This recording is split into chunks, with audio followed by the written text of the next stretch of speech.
Welcome viewers to my virtual class. Today I would like to continue my discussion about the poem Meeting at Night by the great Victorian poet Robert Browning. In my last class, in my previous lecture, I have already discussed on the first stanza of the poem. So I have already given you an introduction to the poem, and in my last class I told you that the poem consists of 2 stanzas and each stanza consists of 6 lines. So the first stanza contains 6 lines and the last stanza consists of 6 lines. So this is the second stanza of the poem. Here you count line number 1, 2, 3, 4, 5, 6. So the 6 lines of the second stanza are arranged in a symmetrical order. You see the rhyme scheme of the poem that the last word of each line, beach, appears, scratch, match, tears and each. So structurally speaking, you see the rhyme scheme of the poem that there is the rhyme scheme D, E, F, F, E, D. So I have put the rhyme scheme as D, E, F as in the previous stanza. You have the rhyme scheme just like A, B, C, C, D, A. So here you see that D, that is the beach, rhymes with each, and E appears, rhymes with here, beer, and scratch rhymes with match. So in the middle of the second stanza, you see a couplet. What is a couplet? You know, a couplet is a pair of 2 lines in a poem. So in the middle of the poem or the second stanza of the poem, you see there is a couplet that rhymes alike or together with a scratch and match. So a tap at the pane, the quick sharp scratch and blue spurt of a lighted match. So scratch and match. So F, that is the similar rhyming words, and the couplet is placed at the middle of the stanza.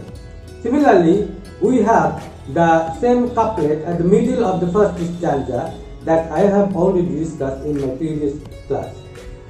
So you know that Meeting at Night is a beautiful love poem by the Victorian poet Robert Browning. And in my last class I have already talked about the nature of the poem, that the poem seems to be a multi-dimensional one, since you can describe the poem as a love poem, since there is the description of the meeting, that is the secret meeting between the 2 lovers. And this is the poem on the autobiographical love poem, since you know Robert Browning is a Victorian poet, and there is another poet of the Victorian age. She is Elizabeth Barrett Browning, and obviously she is the wife of Robert Browning. So in this biographical information, we come to know that Elizabeth Barrett Browning and Robert Browning were the Victorian couple. They were the 2 poets of the Victorian age. So the Barrett Browning and Robert Browning are the 2 predominating lovers in this poem. So if you look upon this poem as an autobiographical poem, so obviously here the poet lover is Robert Browning and his beloved, to whose farmhouse the poet makes a secret meeting, and this is why his beloved, the poet's beloved, is the lady love, that is Barrett Browning. And this can be described as a type of lyrical poem, but seems to be a dramatic lyric. But we cannot describe this poem as a dramatic monologue, although Robert Browning is the perfecter of this poetic device that is known as dramatic monologue. Why can't we describe this poem as a dramatic monologue? You know that from the characteristics of the dramatic monologue, there will be an abrupt beginning. Although we have the abrupt beginning in this poem, but here the characters do not reveal their personality and their characters in this poem through the speech.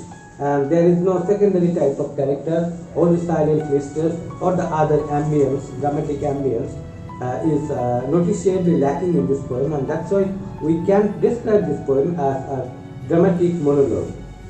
But thematically speaking, it's a love poem, it's a lyrical poem, as the poet expresses his personal thoughts and feelings in this poem, and obviously it's an autobiographical poem if the poem deals with the Browning couple, Elizabeth and Robert Browning.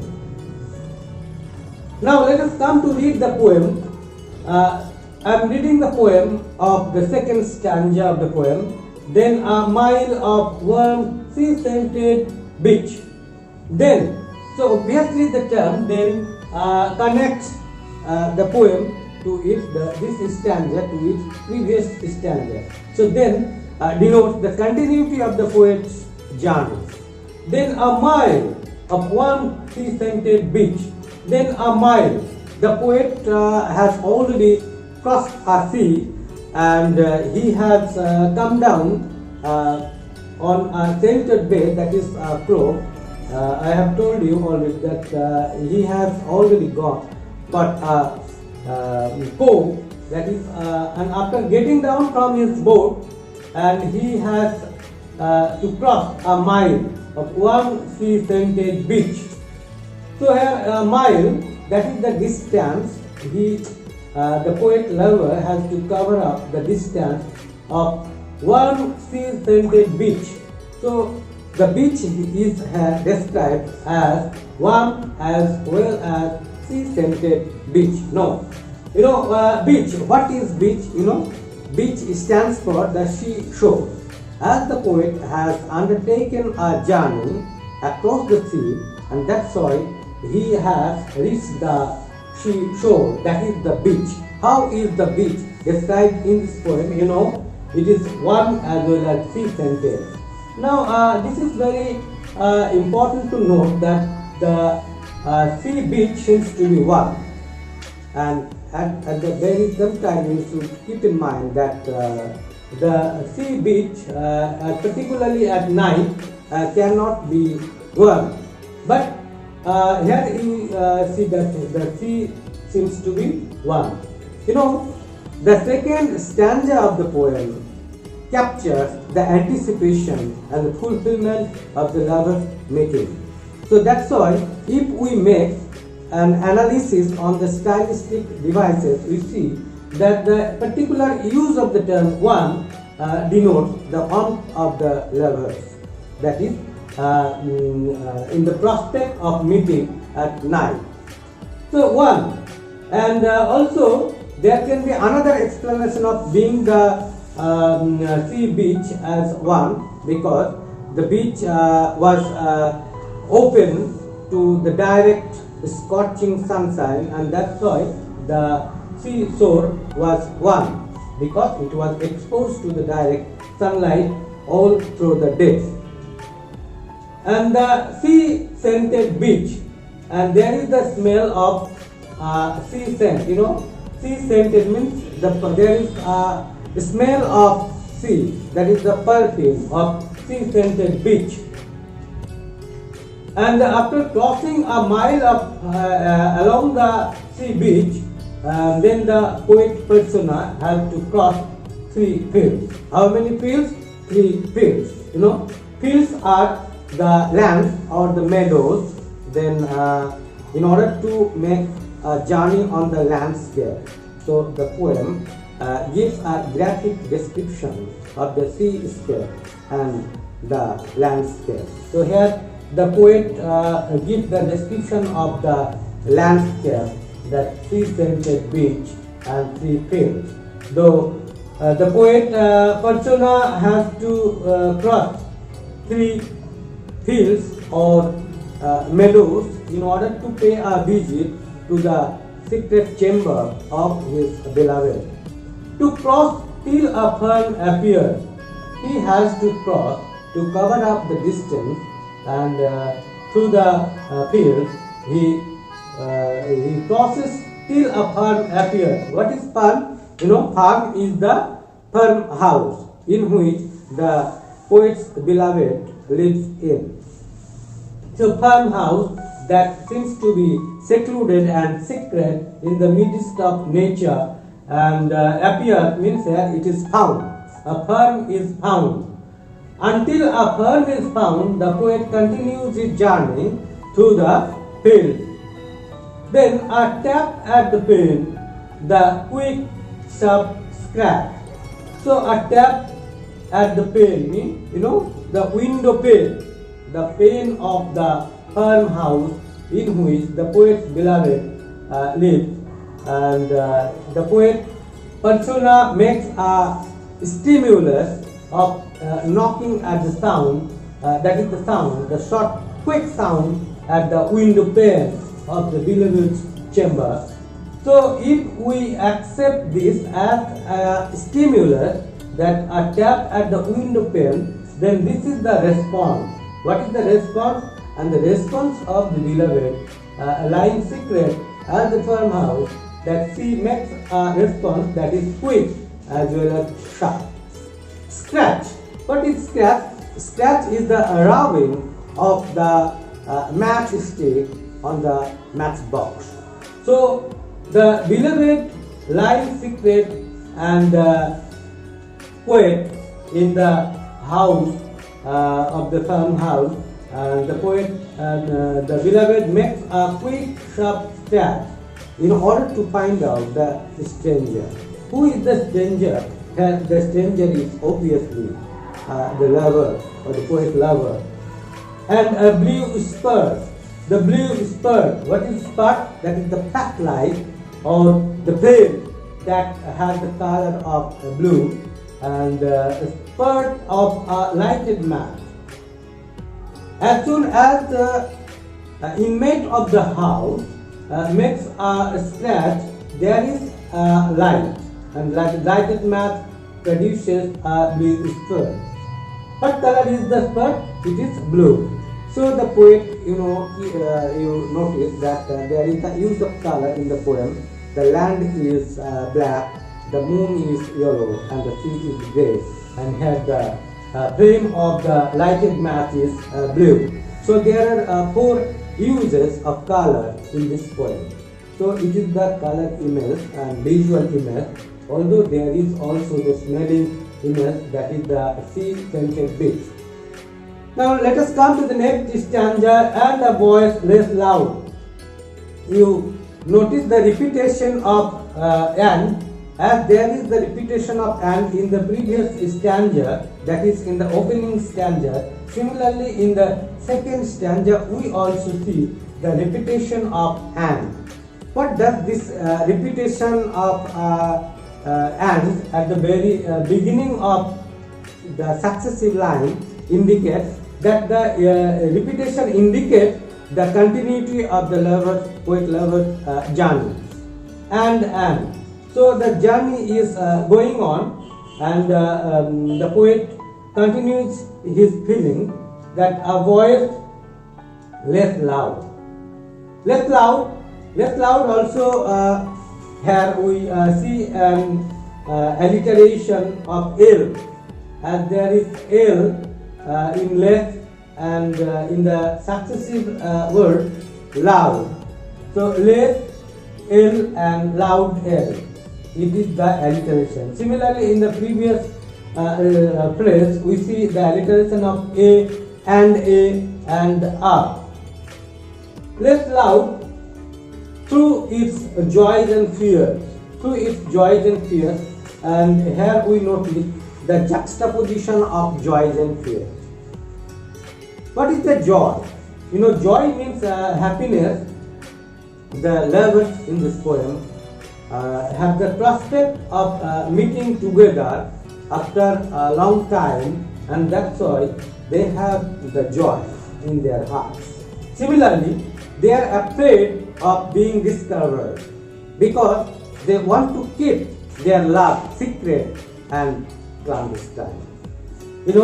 So journey is clandestine, and that's why their love is secret, and that's why the poet persona expresses the swinging sensibilities of happiness and fear.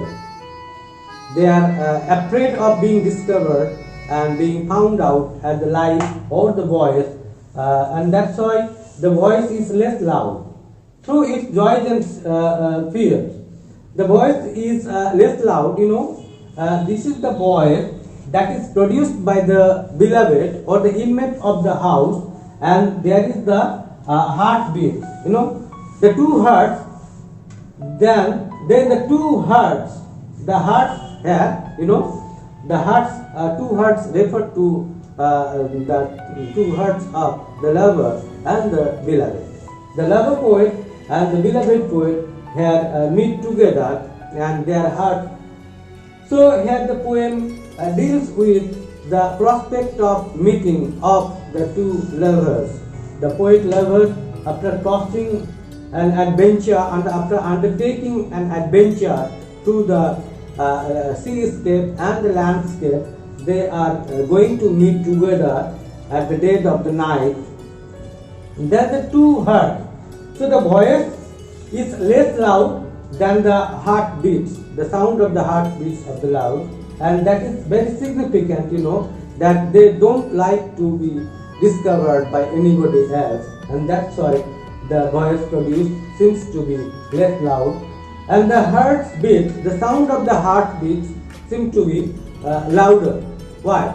Because they are meeting together, they have the warmth of meeting, they have the intensity of love, passionate love, and beating, that is the heart beating, the palpitation of meeting, with the prospect of meeting at the dead of the night at the near the window pane of the beloved's chamber at the farmhouse.